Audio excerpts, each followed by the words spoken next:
Welcome to this edition of Arts and Times, presented by the Delmarva Almanac. Each quarter, we highlight local artists, our heritage, and our wildlife. Kyler Taustin is the creative director of the Brown Box Theater Company, a troupe who perform live theater in places that usually have no access to it. I went to Salisbury School, and my first play I ever did was The Hobbit, and that's where I first got on stage. And fell in love with it pretty quickly. That was in 8th grade, so it was pretty late. And then I went to high school at Proctor Academy in New Hampshire, where that seed was and grew into something a lot different and something a lot bigger. I mean, I was one of those kids that was forced to do team sports. In high school, my high school, you had to do a team sport. And I was like, why isn't theater a team sport? What's the element of the team sport aspect that you're thinking I'm missing? And the answer was, they didn't have one. And I didn't do a team sport one year because I finally convinced them, me being in this musical is more of a team sport than I will ever get anywhere else. Trust me. I have to open up to these people differently than I have to open up to anyone who's kicking a soccer ball. And I found this world of theater, and that was it. I attended Emerson College for my BA in Theater Studies, Acting and Directing, and then I've studied at the British American Dramatic Academy at Oxford and a few other places as well. So that's kind of my background in theater. I've been working with different companies in and around New York and Boston, and started my own company in 2009. We are based in Boston, but the company Brown Box the name is born out of the idea of packing everything up in a brown box and taking it where it's needed. And so we've been dedicated since our start to be able to do theater in places that don't have a lot of access to it. So I've always been willing and wanting to bring my work down to the shore. So while this is where I did my first play, and I wanted to try and continue bringing things down here, being that you have to go pretty far to get to anything, any professional theater within the area. And so I saw a lack, and I wanted to fill it. I saw a gap, and I wanted to fix it. And that's what got me here. For the last few summers, Kyler and Brown Box Theater have brought free performances of Shakespeare to several towns on the Eastern Shore, including Twelfth Night, Romeo and Juliet, and A Midsummer's Night Dream. This year they had 10 performances in Boston, then 12 performances on Delmarva, 5 of which were in schools. Each year, Kyler invites the cast to read plays together out loud, because Shakespeare is meant to be heard. A work is chosen to produce depending on how it sounds and what the possible resources are. I love the fact that it's accessible to everyone, that it is still relatable to everyone, even though the text is so old. And the fact that it can be great for children, as we demonstrated at the Boston Children's Museum this past week, and then also for adults and people that are new to Shakespeare, and then of course the people who are well versed in Shakespeare.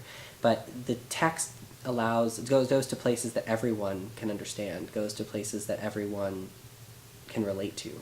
And that is what attracts me to the texts in general. I really look at not only what my audience would want, but something that we can do a little bit differently as well. So this combination of the artist and the audience, and making sure that we are choosing things that people really are going to enjoy, and things that open this text and this canon up to people.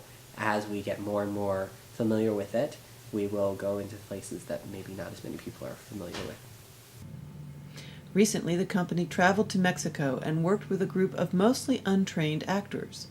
This was very challenging as well as rewarding. The project was a unique bilingual adaptation in English and Spanish of Othello. It was very movement-based, it was very collaborative, paint was involved, and it was an amazing experience. But that's devising theater from nothing. We took Othello as a ground plan, a guide, and we used some of the text, definitely, but we built something from ourselves, and that's a whole different bag of worms, and it's something I love to do and don't get to do very often.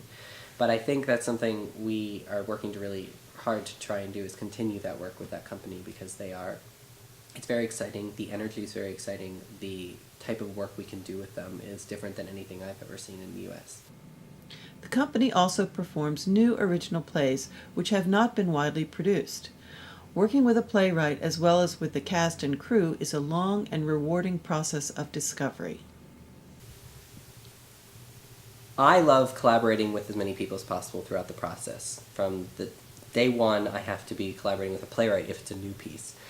I then have to be collaborating with my design team, costumes, sets, lights, and then the actors come in with the rehearsal process. And yes, theater is a director's medium, but without them, what do I have? I have nothing. So I love taking my interpretation and my homework and all of my prep, sharing it with as many people as possible, and then using all that creative juices and really come up with something perfect, something as close to perfect as we can get.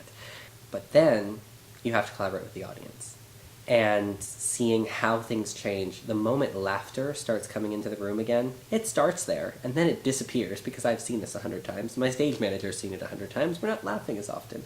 When comedies get that energy back again with an audience, it's infectious and it is enlivening and it is so exciting.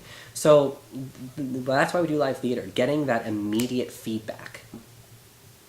So I consider all of those people part of my process, and I consider all of those people crucial to my process. From, as I said, day one with a playwright to the first day of opening with the audience, and each performance thereafter is crucial to have, because the audiences change.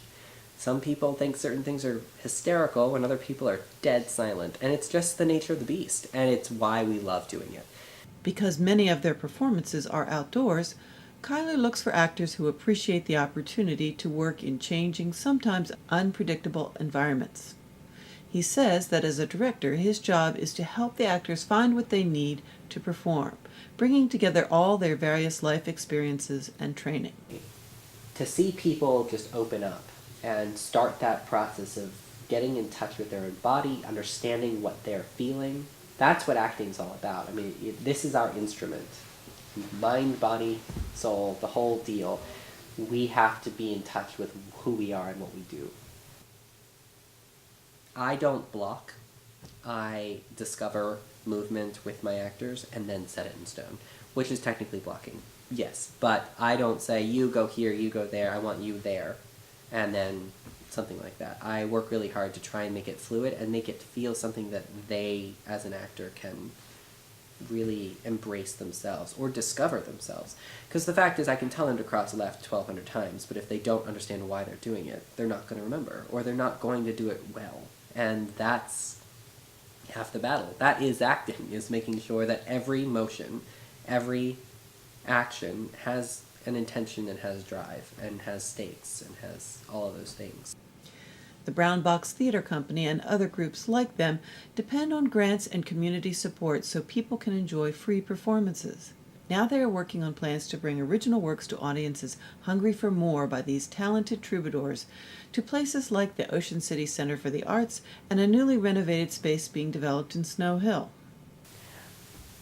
I'd like to say thank you to this community for welcoming us so well and so beautifully. This was an idea that I had a couple years ago, and I never believed that I would be able to live my dream here as I am now in 3 years to really be able to do this. And so the sheer amount of support from our sponsors, from the grants, the local arts councils, from the people that give $1 here and there, from the media that has helped us to spread the word, everyone has jumped on board, and that is, it's telling me I'm doing something right, and it's very reassuring to me, and it's very, it's giving me all the signals that I'm headed down the right path. And so I guess thank you is really what I want to say. And I couldn't be doing what I love without an audience and without the emotional and financial support that the audience in this community has provided. So that's huge for me. And I am very, very happy. So. Kyler's goal is to increase the number of productions the company does annually and to bring them all to Delmarva. Find out more about future performances and workshops here on Delmarva by visiting their website, brownboxtheater.org. Thank you for watching this edition of Arts and Times, presented by the Delmarva Almanac, a Moonshell production. This online publication is made possible by Worcester County Tourism. Visit the beach and beyond.